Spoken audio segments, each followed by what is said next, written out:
அறிவியலுக்கு எட்டாத அதிசயம். நெய் உருகாத சிவன் கோயில் எங்கு உள்ளது தெரியுமா? கேரள மாநிலம் திருச்சூரின் மையப்பகுதியில் அமைந்திருக்கும் தேக்கின் காடு எனப்படும் சிறிய குன்றில் அமைந்திருக்கிறது இந்த கோவில். திருச்சூர் வடக்குநாதர் கோயில். இக்கோயில் மூலவர் லிங்கத்துக்கு அபிஷேகம் செய்யப்படும் நெய் உருகாமல் அப்படியே நிலைத்திருக்கிறது. கடும் வெயில் காலமானாலும் இந்த நெய் உருகுவதில்லை என்பது ஆச்சரியம். ஜமதக்னி முனிவர், ரேணுகா தேவி ஆகியோருக்கு மகனாக பிறந்தவர் பரசுராமர். இவர் மகாவிஷ்ணுவின் அவதாரமாக கருதப்படுபவர். ஜமத்னி முனிவரிடம் இருந்து காமதேனு பசுவின் சிறப்புகளை அறிந்த கர்த்தவீரியன் என்ற மன்னன் காமதேனு பசுவை திருடி சென்று விட்டான். கர்த்தவீரியனை அழித்து பசுவை மீட்டு வந்தார் பரசுராமர். அதனால் கர்த்தவீரியன் மான்களுக்கும் பரசுராமருக்கும் பகை ஏற்பட்டது. இதனால் அவர்கள் பரசுராமனின் தந்தை ஜமத்னியை கொன்றனர். இதையடுத்து அரச குலத்தவர் மீது கோபம் கொண்ட பரசுராமர் கர்த்தவீரியன் மகன்களை அழித்ததுடன் நிற்காமல் அரச குலத்தவர்கள் பலரையும் அழித்தார். அதனால் ஏற்பட்ட பாவத்தை போக்க நினைத்த பரசுராமர் சிவபெருமானுக்கு பல கோயில்களை நிறுவ விரும்பினார். அதற்காக கடல் அரசனிடம் சென்றவர் சிவபெருமான் கோயில்களுக்காக புதிய இடத்தை உருவாக்க உதவும்படி வேண்டினார். கடல் அரசனும் அவரது வேண்டுகோளை ஏற்று பரசுராமரின் கையில் இருந்து வீசி எறிந்த வேள்விக்கான அகப்பை விழுந்த இடம் வரை பின்வாங்கி புதிய நிலப்பரப்பை உருவாக்கி கொடுத்தான். புதிய நிலப்பரப்பில் ஒரு மேடான இடத்தில் சிவபெருமானுக்கு முதல் கோயில் அமைக்க விரும்பினார் பரசுராமர். அதன்படி வடக்கு பகுதியில் இருந்த நிலத்தை சிறிய குன்று போல் உயர்த்தி கோயில் அமைத்தார். கோயில் தாயார் ஆவதற்குள் பரமேஸ்வரன் பார்வதி தேவியுடன் வந்து நின்று விட்டார். பிறகு உள்ளே வேலை நடப்பதை கண்டு வெளியிலேயே ஒரு ஆலமரத்தின் கீழ் நின்றார். தனது பரிவார கணங்களில் ஒருவரான சிம்மோதரனை அழைத்து உள்ளே வேலை முடிந்து விட்டதா என்று பார்த்து வருமாறு பணித்தார். அவனும் சென்று அந்த இடத்தை பார்த்துவிட்டு அங்கேயே அமர்ந்து விட்டான். காத்து நின்ற சிவபெருமான் கோபத்துடன் உள்ளே சென்று அவனை காலால் எட்டி உதைத்தார்.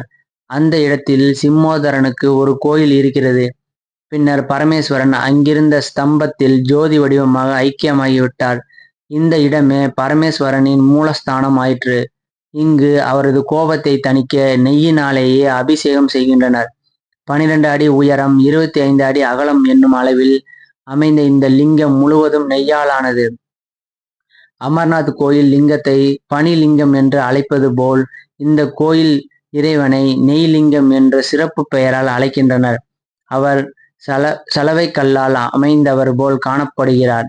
இந்த சிவலிங்கம் எத்தனை டிகிரி வெப்பம் ஏறினாலும் அதன் மீது பூசப்படும் நெய் உருகுவதில்லை. பன்னீர், சந்தனம் அபிஷேகங்களும் செய்யப்படுவது உண்டு. கோடை காலத்தின் வெப்பமும் மூலவருக்கு காட்டப்படும் தீபாராதனையில் இருந்து வரும் வெப்பமோ இந்த நெய்யை உருகச் செய்வது இல்லை. இத்தலம் ஆதியில் வடக்குன்றுநாதர் என்ற பெயரில் இருந்தது. பின்னர் அப்பெயர் மருவி வடக்கு நாதர் என்று ஆகிவிட்டது. எந்த கோயிலுக்கு போனாலும் நாம் முதலில் காண்பது கணபதியைத்தான். ஆனால் இந்த கோயிலில் முதல் தரிசனம் நெய்யுடன் பளிங்கு போல் மின்னும் வடக்கு நாதரைத்தான். அவரையும் பிரதட்சணம் செய்யாமல் பிரதோஷ விரதம் போல் 3/4 சுற்று சென்று விட்டு பின்பு திரும்பி வர வேண்டும். அதன் பின்புதான் கணபதியை தரிசனம் செய்ய வேண்டும். பிறகு பார்வதியை தரிசனம் செய்துவிட்டு வந்த வழியே திரும்பி கடைசியில் முதலில் பார்த்த வடக்குநாதரையே தரிசிக்க வேண்டும். மேற்கு திசையில் கோபுரத்திற்கு அருகில் ஒரு சதுரமான கல் இருக்கிறது. அதை 4 பக்கம் மேடை கட்டி காத்து வருகிறார்கள். கோயில் தரிசனம் முடிந்த பின் பிரசாதத்தில் கொஞ்சத்தை இதில் எரிய வேண்டும். இந்த கல்லின் பெயர் களிக்கல். இது வளர்ந்து கொண்டே வருகிறது என்று நம்புகிறார்கள். அதனால் அதன் மீது பிரசாதம் எரிந்து வளர விடாமல் செய்கிறார்களாம். இதை தவிர ஆதிசங்கரர் சமாதி ஆன இடமும் அதற்கான ஆலயமும் இங்கு உள்ளது. இந்த இடத்தை சங்கு சக்கரம் என்பர். மூலவர் லிங்கத்தின் மேல் அபிஷேகம் செய்யப்பட்ட நெய்யை வாங்கி சாப்பிட்டால் நாள்பட்ட நோய்கள் தீரும். மூலவருக்கு இரவு 8 மணிக்கு மேல் நடைபெறும் திருப்புகா வழிபாடு எனும் வழிபாட்டை தொடர்ந்து 41 நாட்கள் தரிசித்து வந்தால் வழிபடுபவர்கள் நினைக்கும் அனைத்து வெற்றியும் அடையும். இரவு பூஜையின் போது தேவர்கள் பலர் இந்த கோவிலுக்கு வருகை தருவதால் பக்தர்கள் நடுவில் வெளியேற அனுமதி இல்லை. எல்லாம் முடிந்த பின்னர் தான் வெளியில் வர முடியும். இந்த கோயிலுக்கு வந்து வழிபடும் பக்தர்களுக்கு அவர்களின் மகிழ்ச்சிக்கு தேவையான அனைத்து வளங்களும் கிடைக்கும் என்பது நம்பிக்கை. நன்றி, வணக்கம்.